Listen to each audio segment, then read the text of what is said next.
Party जिंदाबाद, युवा कांग्रेस जिंदाबाद, युवा कांग्रेस जिंदाबाद, प्रियंका गांधी जिंदाबाद, प्रियंका गांधी जिंदाबाद। एक बार जोरदार तालियों के साथ हमारी नेता जो न्याय की लड़ाई लड़ने के लिए हम सब के बीच में आई हैं, उनका हार्दिक स्वागत और अभिनंदन करते हैं। मैं सबसे पहले प्रदेश कांग्रेस कमेटी के अध्यक्ष दीपक बैज जी से निवेदन करूंगा कि स्मृति चिन्ह भेंट करके आदरणीय प्रियंका जी का स्वागत करें। संगीता सिन्हा जी, अनिला भेड़िया जी, कुंवर सिंह निषाद जी, अंबिका मरकाम जी से भी निवेदन है कि आदरणीय प्रियंका जी का स्वागत करें। चंद्रप्रभा जी जिला कांग्रेस के अध्यक्ष, वो स्वागत करें। ओमकार साहू जी स्वागत करें। और सभी साथियों से निवेदन है कि तालियों के साथ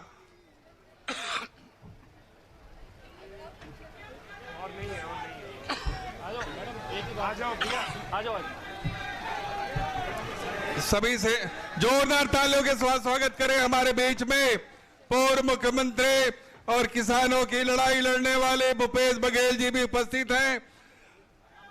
इस देश के बड़े किसान नेता आदरणीय सचिन पायलट जी हमारे बीच में उपस्थित हैं। जोरदार तालियों के साथ इनका स्वागत और अभिनंदन करने का कष्ट करें।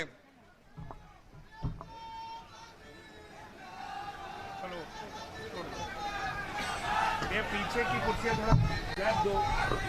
अब आपके और हमारे नेता के बीच में ज्यादा समय ना लेते हुए मैं अब संबोधन के लिए सबसे पहले हमारे कांकेर लोकसभा क्षेत्र के प्रत्याशी बीरेश ठाकुर जी को मैं आमंत्रित करता हूं। नेताओं के और कार्यकर्ताओं का स्वागत करते हुए उनसे आशीर्वचन के रूप में आशीर्वाद मांगने का कष्ट करें। बीरेश ठाकुर जी को मैं यहां पे आमंत्रित करता हूं।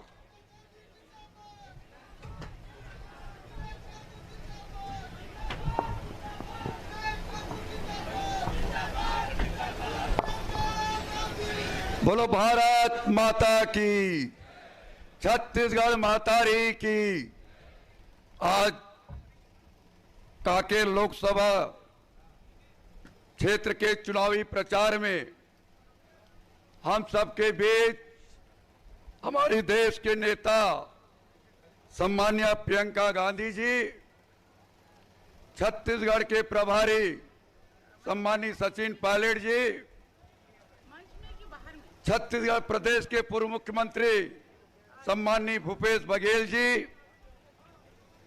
सम्मानीय चंदन यादव जी, सम्मानीय विजय जांगड़े जी, सम्मानीय दीपक बैज जी, सम्मानीय फूलो देवी नेताम जी, सम्मानीय मोहन मरकाम जी, बालोद के विधायक सम्मान्य संगीता सिन्हा जी, सियावा विधानसभा क्षेत्र के विधायक सम्मान्य अंबिका मरकाम जी, गुंडारदही के विधायक सम्मानीय कुंवर सिंह निषाद जी, लोहारा डौंडी लोहारा के विधायक सम्मान्य अनिला भेड़िया जी, क्षमा चाहते हुए सम्मानीय मंच, कांकेर लोकसभा क्षेत्र के आए हुए समस्त कांग्रेस के पदाधिकारीगण, सभी सम्मानीय कांग्रेस जन, महिला कांग्रेस, युवा कांग्रेस एनएसवाई और सभी प्रकोष्ठ के सभी सम्मानित जन, सबसे पहले तो मैं आप सभी के तरफ से आज हमारे बीच सम्मान्य प्रियंका जी आई हुई हैं, हम सभी के तरफ से मैं बालोद नगर के इस पावन धरा में हार्दिक स्वागत, हार्दिक अभिनंदन करता हूं। आज बड़ी खुशी की बात है कि ये वो मंच है जिस मंच में राहुल गांधी जी भी आए हुए थे। आज सौभाग्य है कि आज हमारे बीच सम्मान्य प्रियंका गांधी जी आई हुई हैं और मैं आप सभी से निवेदन करना चाहता हूं कि आप लोग के आशीर्वाद, आप लोग का स्नेह था कि दोबारा टिकट बीरेश ठाकुर को मिले और आप लोग का आशीर्वाद के कारण मेरे सम्मानित प्रभारी सचिन पायलट जी, प्रदेश के नेता पूर्व मुख्यमंत्री भूपेश दाऊ जी